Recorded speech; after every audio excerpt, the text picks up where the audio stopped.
بسم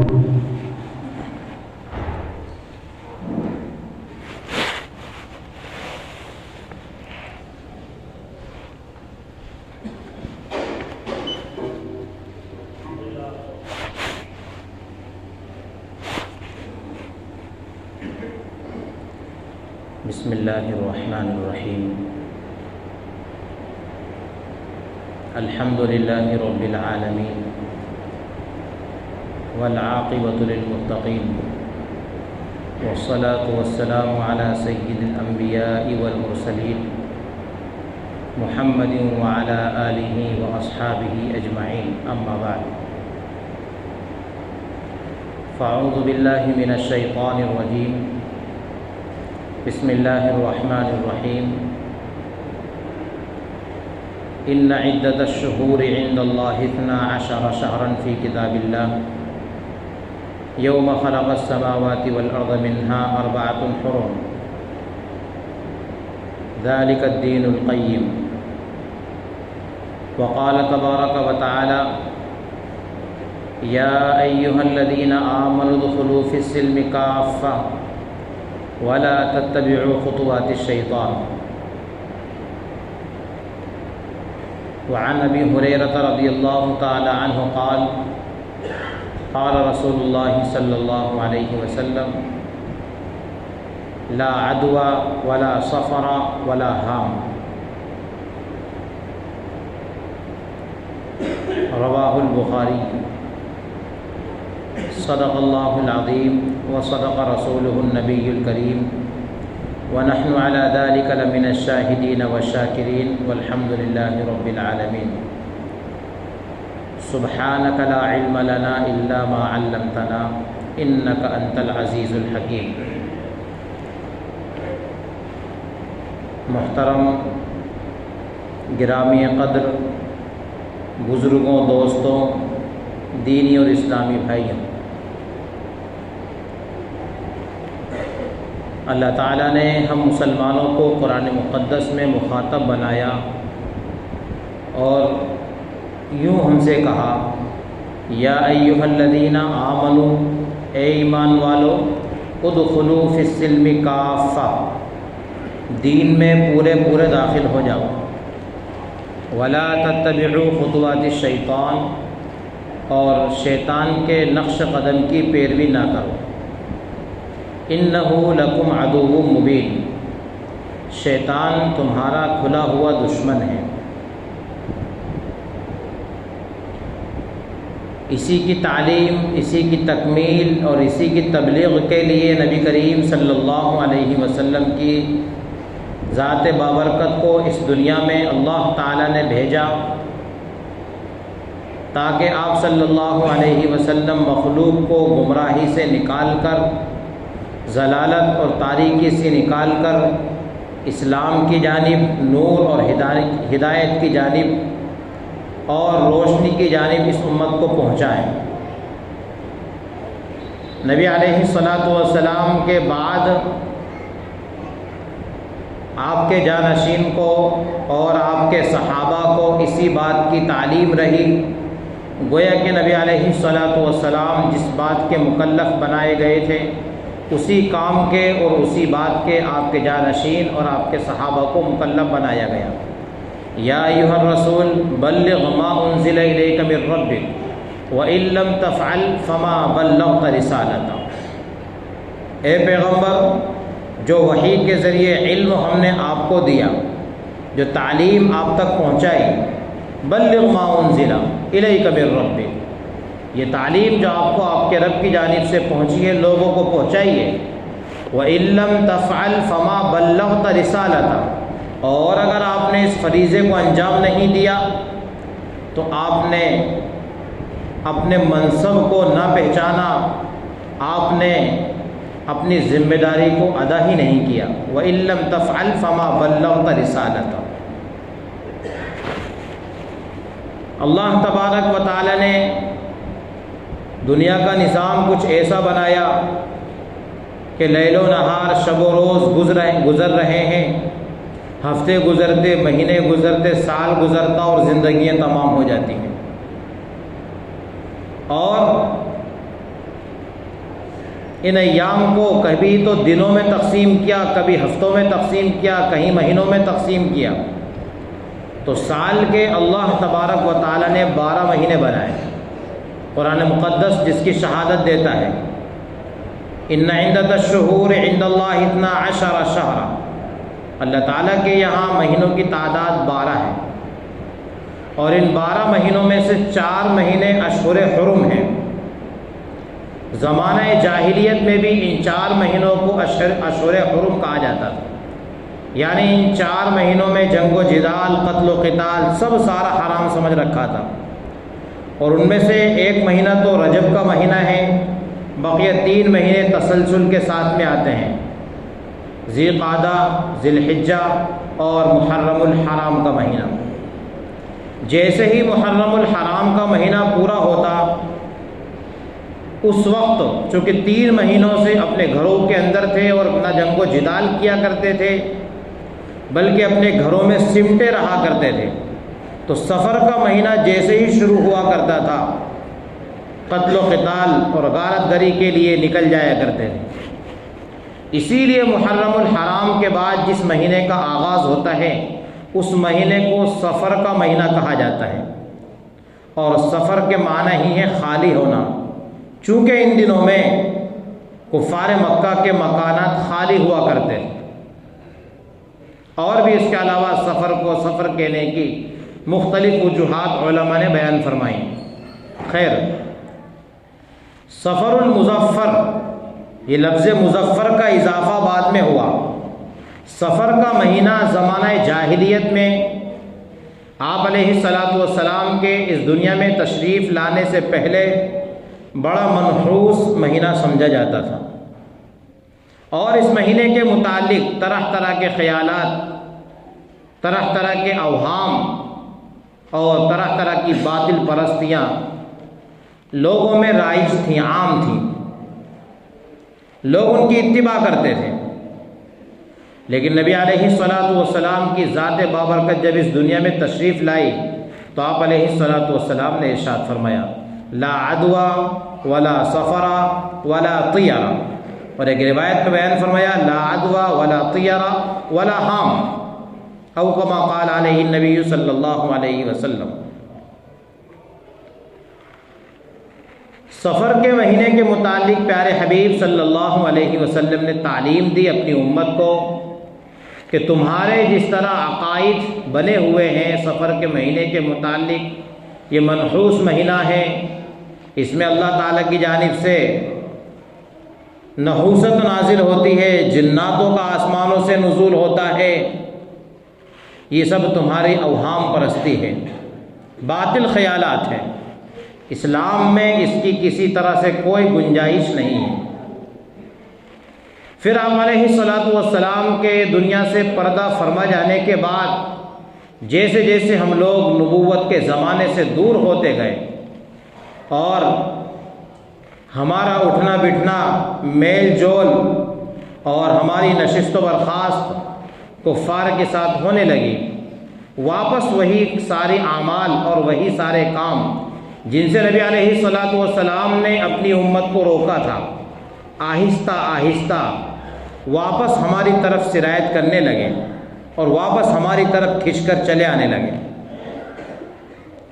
اسلام نے عقائد پر بہت زیادہ زور دیا ہے، بلکہ اگر دیکھا جائے تو توحید کی تعلیم عقائد ہی کی تعلیم ہے، اور اگر تقسیم کیا جائے تو توحید کے بعد اگر سب سے زیادہ کسی چیز پر زور دیا تو وہ عقائد پر زور دیا، چونکہ توحید، رسالت اور جو تیسرا اہم عقیدہ ہے بعث بعد الموت، یہ 3 عقیدے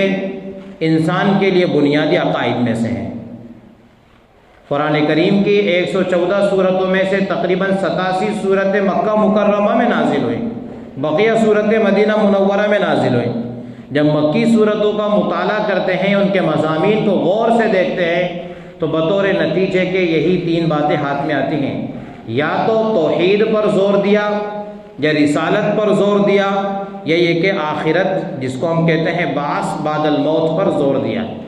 یہ عموماً مکی صورتوں کے بنیادی مضامین ہوا کرتے ہیں، اور مکی صورتوں کے عموماً خلاصے کے طور پر یہی 3 چیزیں سامنے آتی ہیں۔ نبی کریم صلی اللہ علیہ وسلم نے اپنی امت کے عقائد کو درست کرنے کے لیے، اپنی امت کو عقائد کی تعلیم دینے کے لیے، اپنی امت کے عقائد کو صحیح راہ پر پہنچانے کے لیے مختلف انداز سے، کبھی مثالوں سے، کبھی اپنے اقوال سے، کبھی اپنے اعمال سے، مختلف اطوار سے اپنی قوم کے سامنے تعلیم پیش کی۔ اپنی امت کے سامنے مختلف لب و لہجے میں توحید کی تعلیم آپ علیہ الصلاۃ والسلام نے پیش کی، عقائد کی درستگی کی تعلیم پیش کی۔ انہی عقائد باطلہ میں سے ایک عقیدہ سفر المظفر کا ہمارے مابین منحوس سمجھا جانا ہے، جس کے متعلق ہمارے معاشرے کے خیالات ایسے ہیں کہ اس مہینے میں جو کام انجام دیا جائے وہ ادھورا رہتا ہے، پائے تکمیل کو نہیں پہنچتا۔ اسی لیے ہمارا معاشرہ ان مہینوں میں، خاص طور سے سفر کے مہینے میں، شادی بیاہ، ہر قسم کی خوشی کی محفل سے کوڑا رہتا ہے۔ شادی بیاہ کا انعقاد ہمارے معاشرے میں سفر کے مہینے میں نہیں کیا جاتا، اور اس منحوسیت کو نعوذ باللہ ایک غلط طریقے سے نبی علیہ الصلاۃ والسلام کی جانب منسوب کیا جاتا ہے، جبکہ وہ نسبت کرنے کا طریقہ بھی غلط ہے۔ بئی معنی کہ یوں کہا جاتا ہے کہ اس مہینے کی نحوست کی وجہ سے نبی کریم صلی اللہ علیہ وسلم اس سفر کے مہینے میں 13 دن بیمار رہے، اور وہ 13 دن سفر کے آغاز سے ہی بیان کیے جاتے ہیں کہ جیسے ہی سفر کا مہینہ اسٹارٹ ہوتا ہے ویسے ہی آپ علیہ الصلاۃ والسلام بیمار پڑ گئے تھے۔ حالانکہ تاریخی روایات کا مطالعہ کرنے سے پتہ چلتا ہے کہ یہ تاریخ ہی غلط ہے۔ نبی علیہ الصلاۃ والسلام کی بیماری کے جو ایام ہیں وہ آپ علیہ الصلاۃ والسلام کی بیماری کے ایام سفر کے آخری ایام ہیں، اور اس کے بعد جو مہینہ ہے ربیع الاول کا مہینہ، اس کے ابتدائی ایام ہیں۔ یقیناً 13 دن نبی علیہ الصلاۃ والسلام بیمار رہے، اس سے انکار نہیں کیا جا سکتا، لیکن وہ 13 دنوں کی بیماری جو آپ علیہ الصلاۃ والسلام کی ہے، وہ بیماری آپ علیہ الصلاۃ والسلام کی سفر کے آخری دنوں سے شروع ہوتی ہے اور 12 ربیع الاول کو تقریباً پوری ہو جاتی ہے، یعنی آپ دنیا سے پردہ فرما جاتے ہیں۔ نبی علیہ الصلاۃ والسلام نے ایک موقع پر ارشاد فرمایا، اور وہ بات ہمیں پلے باندھ لینا چاہیے، من کذب علی متعمدا فلیتبوأ مقعدہ من النار۔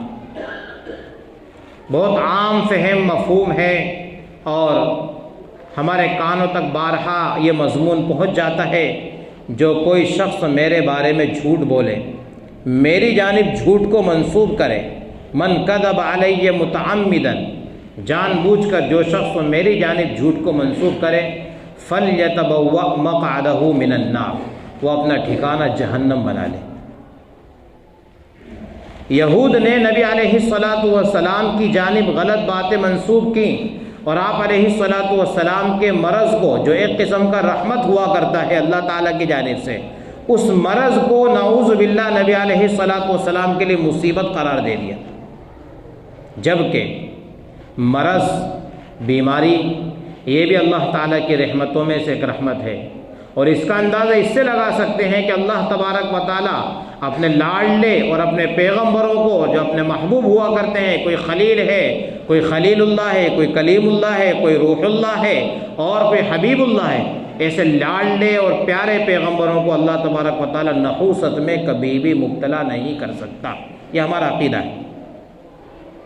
اگر بیماری کو نحوست قرار دیا جائے تو پیغمبر علیہ الصلاۃ والسلام بیمار ہوئے، نبی علیہ الصلاۃ والسلام بیمار رہے۔ اگر نحوست ہم بیماری کو کہتے ہیں تو نعوذ باللہ نحوست کو ہم پیغمبروں کی جانب منسوب کر دیتے ہیں، جبکہ رب ذوالجلال اپنے پیغمبروں پر نحوست کو نازل کرتا ہی نہیں ہے۔ یہ ہمارا عقیدہ اہل سنت والجماعت کا۔ اب نبی علیہ الصلاۃ والسلام کے بیمار پڑ جانے کو اور آپ علیہ السلام کے بخار آ جانے کو ان یہود نے نحوست سے تعبیر کیا، اور یوں عقیدہ بنا دیا لوگوں کا کہ سفر کا مہینہ جیسے ہی شروع ہوتا ہے، اس مہینے میں آسمان سے نحوست نازل ہوتی ہے، اور آسمان سے بے برکتی اترتی ہے، آسمان سے جنات اترتے ہیں جو انسانوں کو اذیت پہنچاتے ہیں، تکلیف پہنچاتے ہیں۔ اس مہینے میں جو کام کیا جائے وہ نحوست سے خالی نہیں ہوتا۔ ان دنوں میں جو کام کیا جائے وہ ناقص اور ادھورا رہتا ہے، کامل نہیں ہوا کرتا۔ یہی وجہ ہے کہ ہمارے معاشرے نے خوشی کے پروگرام اس مہینے میں منعقد کرنا چھوڑ دیا۔ نہ شادی بیاہ کا پروگرام ہے، نہ اس کے علاوہ دیگر خوشی کے پروگرام ہیں، جبکہ نبی علیہ الصلاۃ والسلام نے حضرت صفیہ رضی اللہ تعالی عنہا سے نکاح اسی ماہ میں کیا ہے۔ اگر یہ مہینہ ایسا ہوتا جیسا کہ یہود کہتے ہیں نحوست والا، تو نعوذ باللہ نبی علیہ الصلاۃ والسلام ہرگز اس مہینے میں شادی نہ کرتے، بلکہ اور آگے چلیے کہ نبی علیہ الصلاۃ والسلام نے اپنے دختر نیک اختر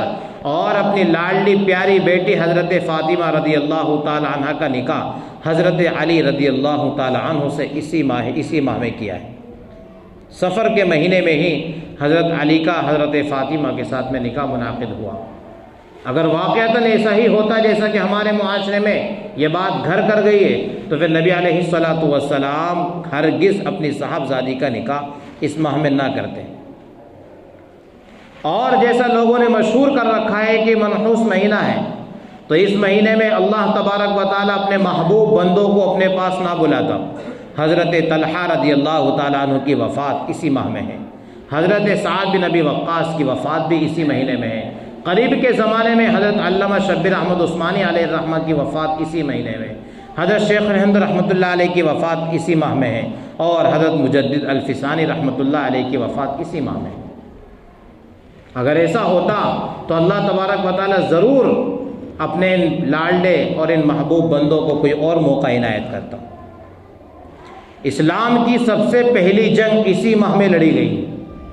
اسلام کی جو سب سے پہلی جنگ ہوئی وہ اسی ماہ میں لڑی گئی، حتیٰ کہ قیصر و کسریٰ کے محلات اسی ماہ میں فتح ہوئے، اور حضرت ابن وقاص رضی اللہ تعالی عنہ نے اسی ماہ میں عراق میں سب سے پہلا جمعہ منعقد کیا۔ یہ تاریخی روایات ہمارے سامنے موجود ہیں جو اس بات کی شہادت دیتی ہیں کہ ایام میں نحوست نہیں ہے، دنوں میں کوئی نحوست نہیں ہے۔ اگر نحوست ہو سکتی ہے تو وہ انسان کے اپنے اعمال میں ہو سکتی ہے۔ بظاہر ایسا لگتا ہے کہ کسی وقتوں میں نحوست، وہ کسی وقتوں میں نحوست ہرگز نہیں ہوتی ہے۔ قرآن کریم نے بھی ایک موقع پر ارشاد فرمایا، قوم سمود کے متعلق قرآن کریم نے ارشاد فرمایا، فی یوم نحس مستمر تنزع الناس کانہم اعجاز نخل منقعر۔ جن ایام میں قوم سمود پر اللہ تبارک و تعالیٰ نے عذاب مسلط کیا، ان ایام کو قرآن نے منحوس کہا ہے۔ مفسرین کہتے ہیں کہ وہ ایام منحوس تھے صرف اور صرف قوم سمود کے لیے، نہ کہ پوری کائنات کے لیے۔ اور ان اوہام پرستی نے اور ان باطل خیالات نے ہم کو نہ معلوم کہاں کہاں تک پہنچا دیا۔ نبی علیہ السلام نے ارشاد فرمایا، لا عدوہ ولا طیارہ۔ یہ بھی زمانہ جاہلیت کی رسم بد میں سے ایک رسم تھی، جیسا ہمارے زمانے میں بھی ہے۔ اگر اپنے گھر سے کوئی نکلتا ہے اور کسی سفر پر جانے کا ارادہ کیا، سامنے سے اگر بلی نے رستہ کاٹ دیا، یعنی بلی گزر گئی، نہیں اب سفر پہ نہیں جانے کا، اپنا کام پورا نہیں ہوگا۔ یہ باطل پرست نبی علیہ السلام نے 1400 سال پہلے اس کی وضاحت فرما دی۔ کالا کتا ہم کو نظر آ گیا، نہیں اب اپنا کام پورا نہیں ہوگا، وہ کالا کتا اپنے کو دکھ گیا، اب اپنا کام پورا ہونے والا نہیں۔ زمانہ جاہلیت میں لوگ لا عدوہ ولا طیارہ، پرندے اڑایا کرتے تھے، پرندے اس طرح سے اڑایا کرتے تھے کہ اس کے متعلق مختلف واقعات ہیں۔ ایک شکل تو یہ ہوتی تھی کہ پرندے اپنے ہاتھ میں پکڑ کر ان کو چھوڑتے تھے، اگر وہ داہنی جانب چلے جاتے اڑ کر کے، یوں اڑ کر کے چلے جاتے تو اپنا کام پورا ہو جائے گا، اور اگر یوں اڑ جاتے تھے نہیں اپنا کام پورا ہونے والا نہیں ہے۔ کوئی پرندہ کہیں بیٹھا ہوتا تھا، پتھر ڈھیلا مار کر کے اس کو اڑاتے تھے، اگر وہ یوں چلا جاتا تھا اڑ کر تو اپنا کام پورا ہو جائے گا، اور اگر یوں اڑ کر چلا گیا تو اپنا کام پورا نہیں ہوگا۔ اسی کے چند نمونے ہمارے معاشرے میں آج بھی موجود ہیں۔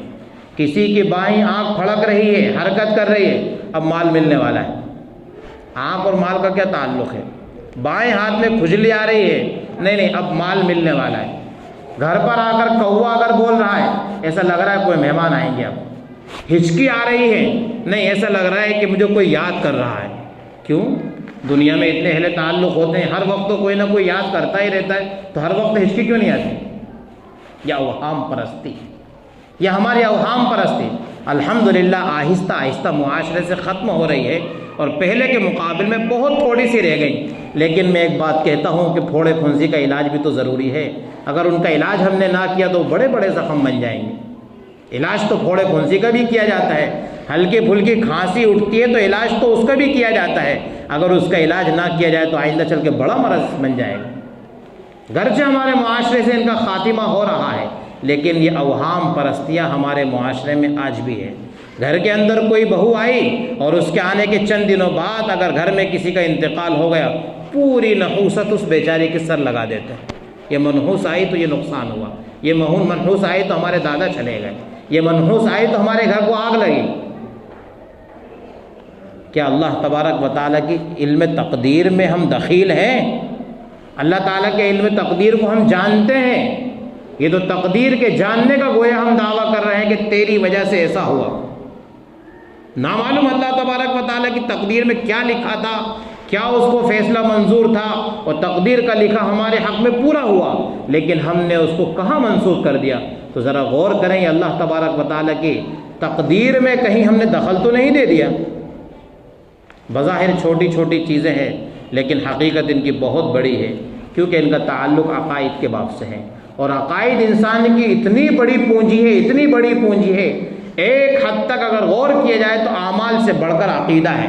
غور کیجئے کہ ایک شخص 5 وقت نماز پابندی سے پڑھتا ہے، حج بھی برابر اس نے کیا ہے، زکوٰۃ مکمل گن گن کر کے وہ دیتا ہے، رمضان کے روزے A to Z رکھتا ہے، سب عبادتیں پوری ادا کرتا ہے، توحید کا قائل نہیں، عقیدہ خراب ہے۔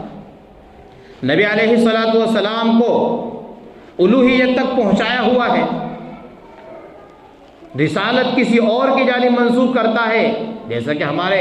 ملک میں رہنے والے کئی قبیلے اور کئی جماعتیں اور کئی فرقے دھوکے سے نبی علیہ السلام کو نبوت ملی، ورنہ تو نبوت تو علی کو ملنا چاہیے تھی۔ کیا مطلب پھر اس کا عقیدہ کہاں چلا گیا؟ رب ذوالجلال نے قرآن مقدس میں سب سے زیادہ زور دیا ہے وہ توحید پر، یعنی عقیدے پر ہی زور دیا ہے۔ ہم خود پڑھتے تو ہیں والقدر خیرہ وشرہ من اللہ تعالی والبعث بعد الموت، یہ ہمارے ایمان میں داخل ہے۔ آمنت باللہ وملائکتہ وکتبہ ورسلہ، پھر کیا کہتے ہیں والیوم الآخر، اور اس کے بعد میں والقدر خیرہ وشرہ۔ ہر چیز کو اللہ تعالیٰ کی جانب سے مومن مانتا ہے، ہر شے کو اللہ تعالیٰ کی جانب سے مانے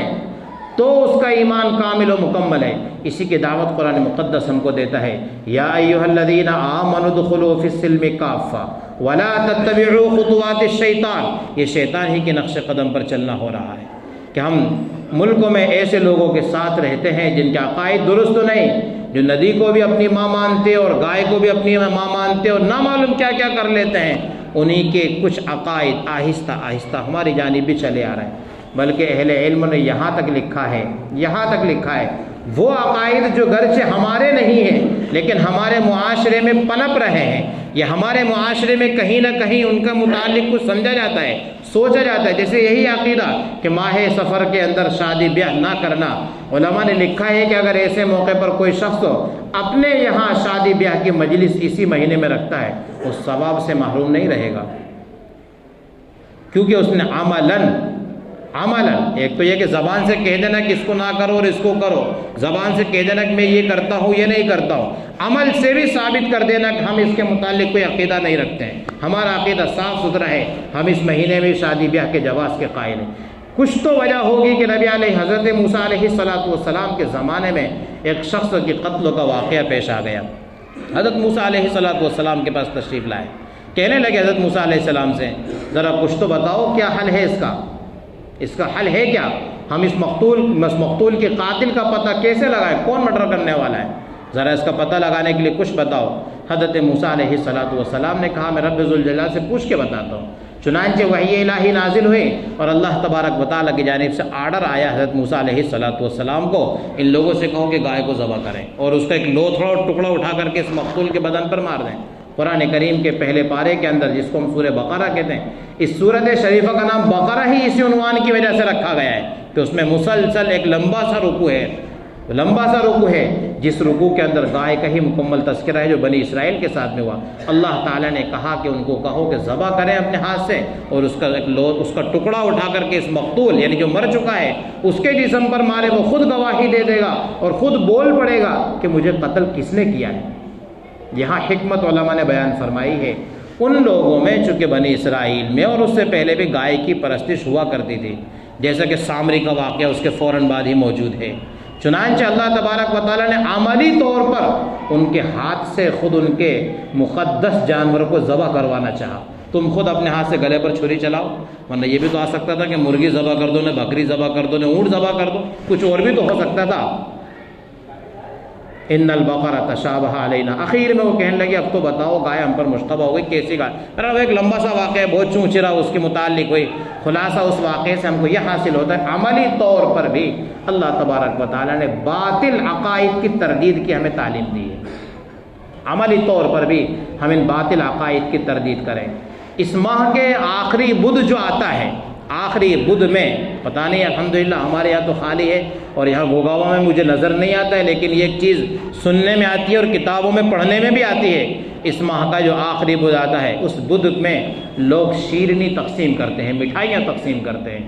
اور یہ یہود کی دین ہے جو ہمارے گھروں میں آ گئی ہے۔ کیسے؟ نبی کریم صلی اللہ علیہ وسلم کا جو مرض شروع ہوا تھا وہ سفر کے مہینے کے جو آخری بدھ آیا تھا، جو بھی اس میں تاریخ رہی تھی 27 یا 28 اعلیٰ اختلاف الاقوال، اس تاریخ میں نبی علیہ الصلوۃ والسلام کو مرض لاحق ہوا۔ یہود نے آپ علیہ الصلوۃ والسلام کے مرض کی خوشی میں، کیونکہ آپ کے کٹر دشمن یہود تھے اس زمانے میں، یہود نے آپ علیہ الصلوۃ والسلام کی دشمنی میں مٹھائیاں تقسیم کی، اور وہی آج ہمارے گھروں میں وہ رسم اور وہ روایت یہود سے منتقل ہو کر ہمارے ملکوں میں اور وہاں سے چلتی ہوئی ہمارے گھروں تک پہنچی۔ ہمارے یہاں آج بھی بہت سے لوگ ماہ سفر کے آخری بدھ کو روزہ بھی رکھتے ہیں، خوشی میں، خوشی کا عنوان دیتے ہیں۔ کچھ لوگ ایک غلط روایت بیان کرتے ہیں، اور وہ روایت یہ بیان کرتے ہیں کہ نبی کریم صلی اللہ علیہ وسلم نے اس دن شفا کا غسل کیا تھا، یعنی آپ علیہ الصلوۃ والسلام کو سفر کے آخری بدھ میں شفا حاصل ہوئی تھی، آپ علیہ الصلوۃ والسلام نے غسل کیا تو اس کی خوشی میں ہم روزہ رکھتے ہیں، یہ بھی غلط۔ کچھ لوگ یوں کہتے ہیں کہ نبی علیہ الصلوۃ والسلام بیماری سے شفا یاب ہو کر کے ذرا سیر و تفریح کے لیے نکلے تھے۔ کچھ لوگ پارکنگوں کی رونق بنتے ہیں، مارکیٹ کی زیب و زینت بنتے ہیں، یہاں وہاں مقامات پر اس دن کو باقاعدہ چھٹیاں لے کر گھومنے کا دن بناتے ہیں اور اسی کو عبادت سمجھتے ہیں، اس کو عبادت سمجھتے ہیں۔ یہ ایمان اور یہ اسلام میں ایک قسم کی دخل اندازی ہے، اور میں نے غالباً اس سے پہلے بھی ذکر کیا تھا، میں نے خود حضرت شیخ مکی دامت برکاتہم العالیہ کی زبانی سے مسجد الحرام میں اپنے کانوں سے سنا۔ حضرت شیخ فرما رہے تھے کہ بدعتی کی مغفرت نہیں ہوتی ہے، بہت بڑی بات حضرت نے فرمائی، بدعتی کی مغفرت نہیں ہوتی ہے۔ آخر پوچھ لیا گیا کہ بدعتی کی مغفرت ہوتی کیوں نہیں ہے؟ کہنے لگے بدعتی، اللہ تعالیٰ تو کہتا ہے الیوم اکملت لکم دینکم واتممت علیکم نعمتی ورضیت لکم الاسلام دینا۔ اللہ تو کہتا ہے اے پیغمبر میں نے اپنا دین تم پر مکمل کر دیا، اور پیغمبر علیہ الصلوۃ والسلام بھی حجۃ الوداع میں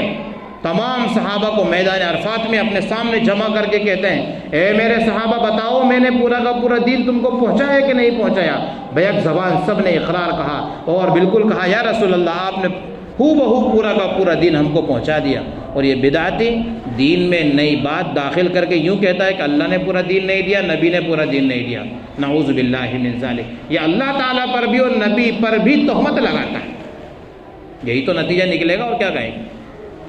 وہ دین میں نئی باتیں گھڑ گھڑ کر لاتا ہے جن کا دین میں کوئی ثبوت نہیں ہے، تو وہ کیا کہنا چاہتا ہے دین میں نئی بات لا کر؟ قرآن کریم کی آیت کریمہ کی مخالفت کرتا ہے۔ قرآن تو کہتا ہے الیوم اکملت لکم، میں نے آج کے دن تمہارا دین پورا کر دیا، اور یہ بدعتی کہہ رہا ہے نہیں ابھی شب برات کا حلوہ بتانا اور باقی تھا، وہ ذرا میں لے آتا ہوں۔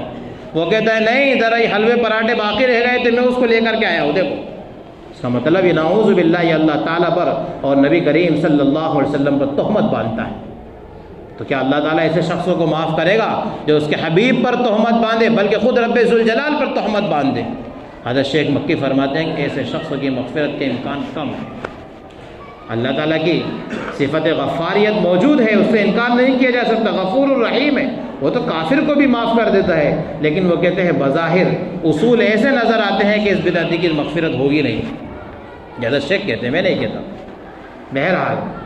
یہ وہ چیز ہے جو میں نے آپ کے سامنے ذکر کی، یہ ہمارے اوہام پرستیوں میں سے ہے جو خصوصاً اس ماہ سفر میں ہمارے جانب مبذول ہو گئی۔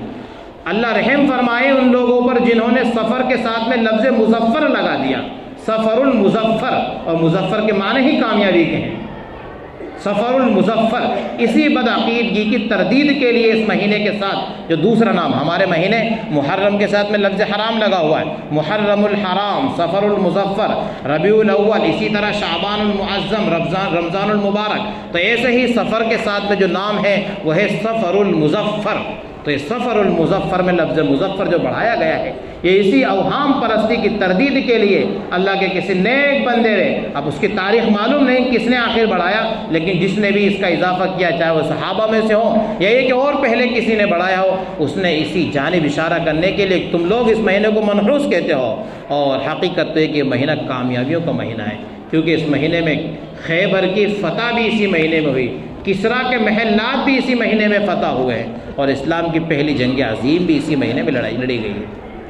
یہ اس مہینے کی خوبی ہے، اور اس مہینے کو انسان منحوس تسلیم کرے، منحوس تصور کرے، یہ انسانی عقل سے بعید ہے۔ قرآن کریم کی اس آیت کریمہ کی طرف لوٹتا ہوں جہاں پر اللہ تبارک و تعالیٰ نے ہم کو حکم دیا، یا ایھا الذین آمنوا ادخلوا فی السلم کافہ،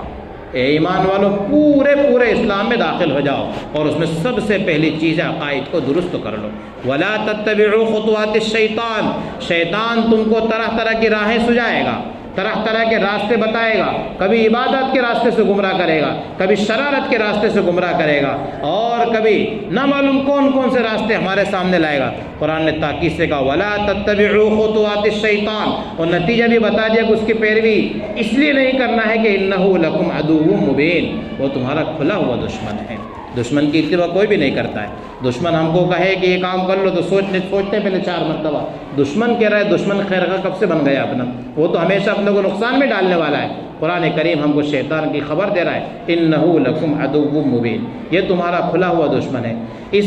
ماہ مبارک میں، یہ ماہ سفر کے اندر، اس کے اندر اور بھی اگر ہماری کچھ اس قسم کی باطل پرستیاں ہوں تو اس کا خلاصہ یہ ہے کہ ان کی اسلام سے کوئی حقیقت نہیں۔ ایک روایت نبی علیہ السلام کی جانب منسوخ کر دی گئی ہے، اور وہ روایت موضوعات میں سے علامہ کاسانی نے، علامہ شوکانی نے، اسی طرح علامہ طاہر پٹنی علیہ الرحمہ نے اس روایت کو موضوع روایت قرار دیا ہے، اور وہ روایت اس طرح سے ہے کہ نبی علیہ السلام کا قول نقل کیا کسی نے، من بشرنی بخروج سفر بشرتہ الجنہ، نعوذ باللہ، یہ روایت بھی غلط ہے۔ کیا خبر دے رکھی؟ نبی علیہ السلام کی جانب یہ خبر منسوخ کر رکھی، اور ہمارے جوان اس ماہ کی ابتدا میں اپنے موبائل پر اس قسم کی روایت کو فارورڈ کرتے رہتے، بھیجتے رہتے ایک دوسرے پر۔ روایت کا خلاصہ کیا ہے؟ نبی علیہ السلام کی جانب منسوخ کر کے کسی نے یوں کہا کہ نبی علیہ السلام نے کہا، جس کسی نے ماہ سفر کے نکل جانے کی مجھے خبر دے دی، میں اس کو جنت کی بشارت دیتا ہوں۔ اور اس سے استدلال اسی طریقے سے کیا ہے، یعنی اس روایت سے نتیجہ اسی طرح نکالا ہے کہ نبی علیہ السلام خود یوں کہہ رہا ہے منحوس مہینہ نکل گیا، حالانکہ روایت ہی صحیح نہیں ہے۔ میں نے اکابر کے حوالے سے آپ کے سامنے ذکر کیا، علامہ شوکانی، علامہ کاسانی، علامہ طاہر پٹنی علیہ الرحمہ اس روایت کو موضوع روایت قرار دیتے ہیں، یعنی جس کی کوئی حقیقت نہیں ہے۔ اب یہ روایت کی کوئی حقیقت نہیں، نبی علیہ السلام کی جانب اس روایت کو منسوخ کرنا، پھر وہ قول یاد رکھیں جس کے متعلق نبی علیہ السلام نے ارشاد فرمایا، من کذب علی متعمدا فلیتبوأ مقعدہ من النار، میری جانب جھوٹ جان بوجھ کر جو منسوخ کرے وہ اپنا ٹھکانہ جہنم بنائے۔ مفتوں کے ہم گناہ میں کائے کے لیے پڑ جائیں؟ ایک انسان کو اللہ تبارک و تعالیٰ نے عقل دی، بصیرت دی، ان جاءکم فاسق بنبأ فتبینوا ان تصیبوا قوما بجہالہ، قرآن کریم کا اصول ہے، کوئی بھی بات ہم اگر آگے شیئر کریں، کسی کو پہنچائے، پہلے اس کی تحقیق ہمیں ہونی چاہیے، یہ خبر سچی ہے کہ جھوٹی ہے، اس خبر کی حقیقت کیا ہے، یہ چیز جو واقعہ جو ہم آگے بھیج رہے ہیں، بیان کر رہے ہیں، یہ واقعہ کہاں سے چلا اور کیسا ہے، اس کی حقیقت ہے کیا اس واقعے کی؟ یہ انسان کی ذمہ داری ہے کہ ان واقعات کی تحقیق کرے، اور واقعات کی تحقیق کے بعد اس کو آگے فارورڈ کرے، ورنہ مفتوں کی جھوٹ بول رہا ہے،